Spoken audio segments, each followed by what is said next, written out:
এই পৃথিবীতে কেউ জানে না, এই পৃথিবীতে কেউ বলতেও পারবে না, এই পৃথিবীতে কেউ বুঝলেও সেটা কাউকে বুঝতে দেবে না যে তুমি কি কি করে দেখাতে পারো এই পৃথিবীকে।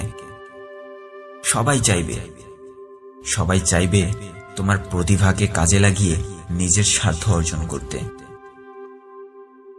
এই পৃথিবীতে কেউ চায় না তার থেকে তুমি ভালো কিছু করো, এই পৃথিবীতে কেউ চায় না তুমি তার থেকে ভালো কিছু করো। কেউ চায় না।